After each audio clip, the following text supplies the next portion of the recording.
So here we are in Gillespie County, Texas, April 19th, 2020. And we are heading up this little gully. On the right we have a hill, okay? On the left we have a hill. And nature has given us rainstorms to lay bare the area between the hills so that we could see the architecture of the hills. Here's where they meet, and you can see right here a diagonal seam, okay? Is there anything more obvious than this diagonal seam? There is not. All right, we're gonna lose it for a little while under the leaves, but there it is again. It keeps going through. There's another one, diagonal seam. Okay, so it's 45 to the flow of the river, which is to say a 45 to the line between hills. So this is the line between hills. And the ancients built with, here's another one, diagonal seams, engineering smarts. Here's a diagonal seam. You know, the geologists just ignore it because what would they say? They have to ignore it. There's a diagonal seam, okay? 45 to the flow of the river, 45 to the hill. That's where that diagonal seam keeps going, by the way. So those are seams in ancient concrete. It's so obvious, and yet no one from the universities has bothered to take note of it. I mean, what else would you take note of? Except for, wouldn't you wonder what those fractures were? I mean, that's what they have to call them. They have to call them fractures. Wouldn't you wonder why they're always diagonal? Wouldn't you? Diagonal seam, diagonal seam, diagonal seam. It just keeps going. Diagonal seam, okay? Were they precious about the perfection of their topography in this creek bed? No. Okay, so they're stepping down. So here it is, here's the step. Or actually they're stepping up, okay?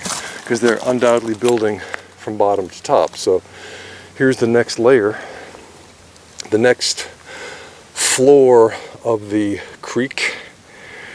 So let's check it out. Here's a scene that's not perfectly diagonal. That's not perfectly 45. We're getting back to the 45 here. Looking for seams, don't see any. Very, very strong, very, very strong. Okay, they stepped up again. So you can see it stepping up, okay? Then we have the diagonal construction. I'm just gonna keep going. Geologists don't care, don't know what they're doing. I wonder what a field trip means to them. What is a field trip? Is it telling students what they're going to find and then going to go find it? Because that ain't a field trip. That's some nonsense there. Because the students aren't allowed to look with their own eyes and ask questions, if that's the case.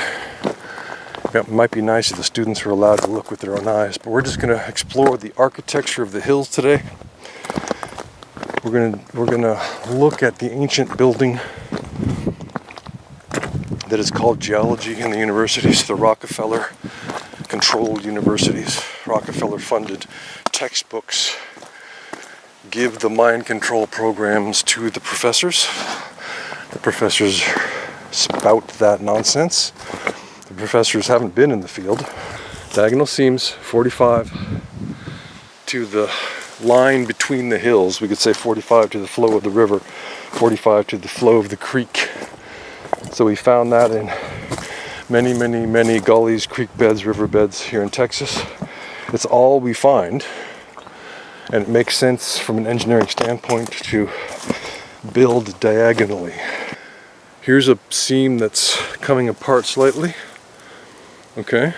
And the geologists say, it's a fracture. Really, is it a fracture or is it a seam in ancient concrete that came apart over time because we have raging water that comes through here?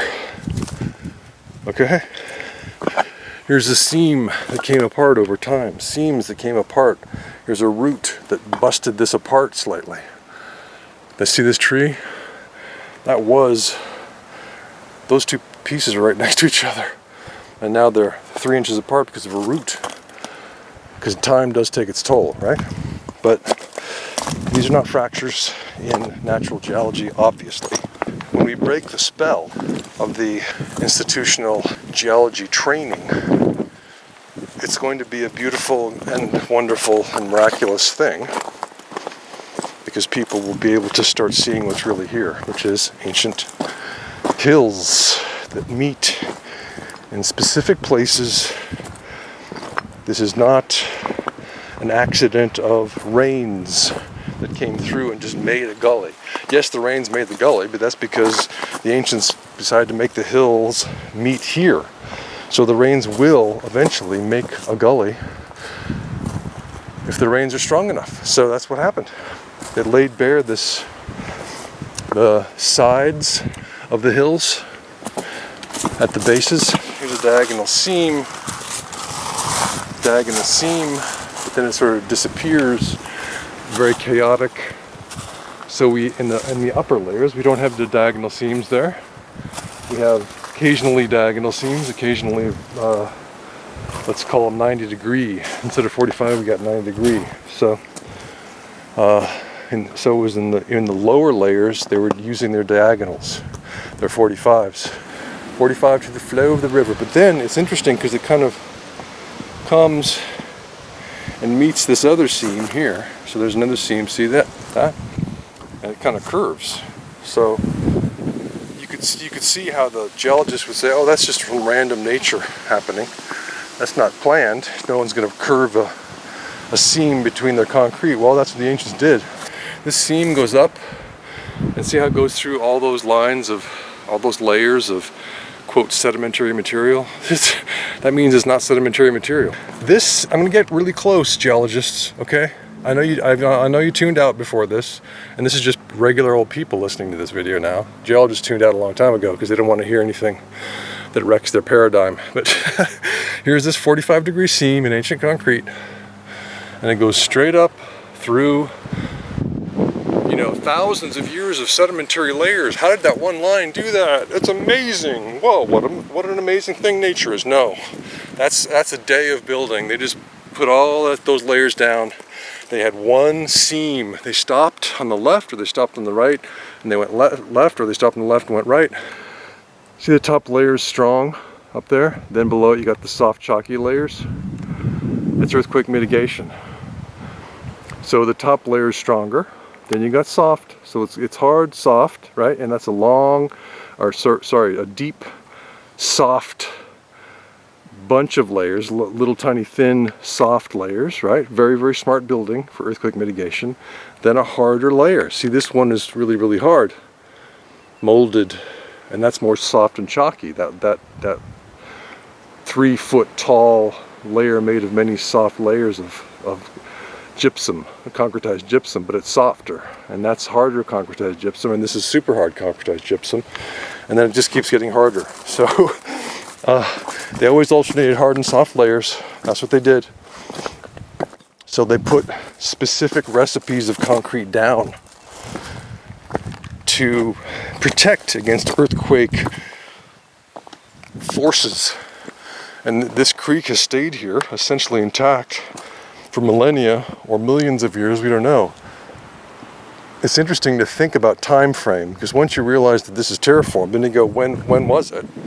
Yes, who did it is interesting too. But it's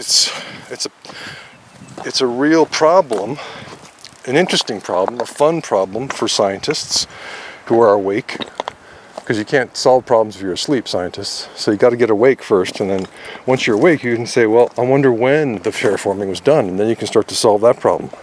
Because it could have been relatively recently, it could have been just a few thousand years ago that this was built. You know, because our history, our recorded history only starts a few thousand years ago. What we really know about the past is almost nothing. But here's again this, let me just go vertical, don't panic, you know. But you can see how the geologists would say, look at those sedimentary layers. Well, if those are sedimentary layers, you wouldn't have one line running through, and here we have 2 lines running through vertically all those layers.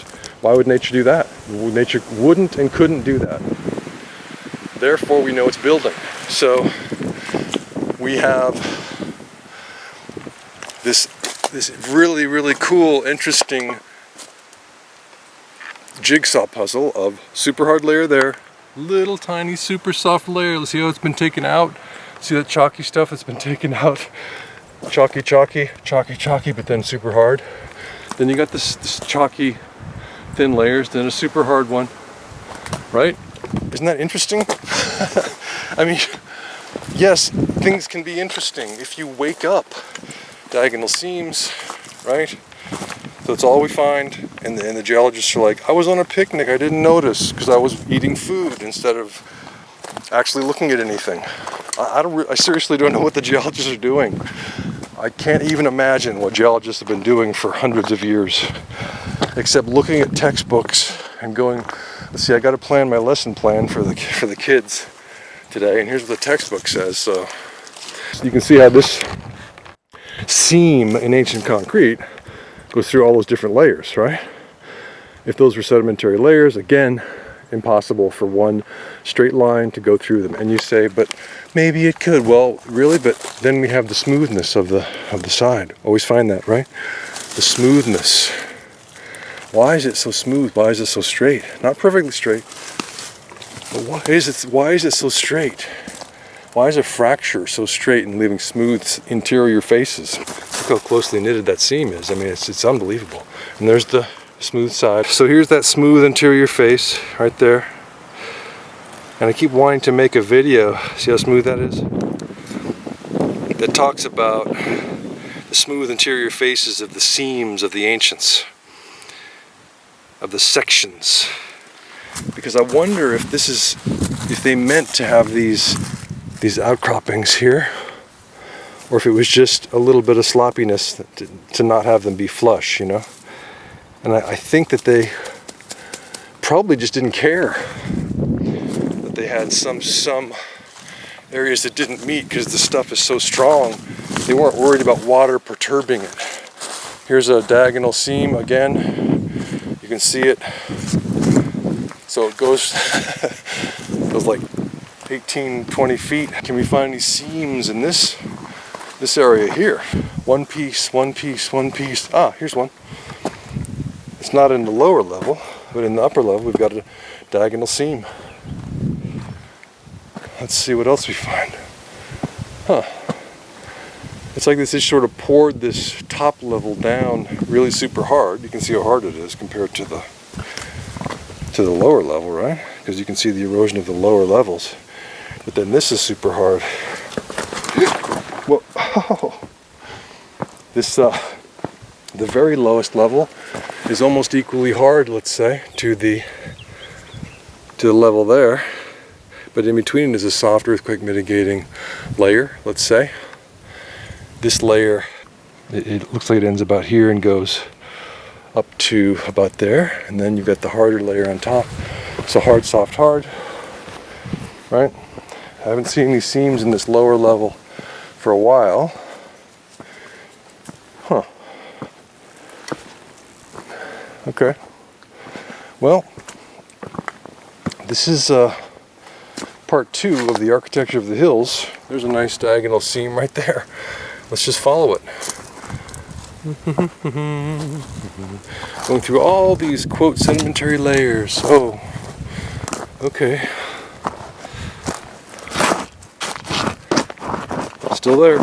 There's the seam, still there. We're here in central Texas, wondering where the geologists are. I've never seen any geologists in any of my field explorations. I've seen geologists in movies. I haven't seen any in real life. I've never met any. I've been out in the field for, let's see, let me check my watch, several decades. Hiking, walking around, and then in the last 10 years or so exploring the archaeology of Terra, which we call Earth. I hope you have a scientific day.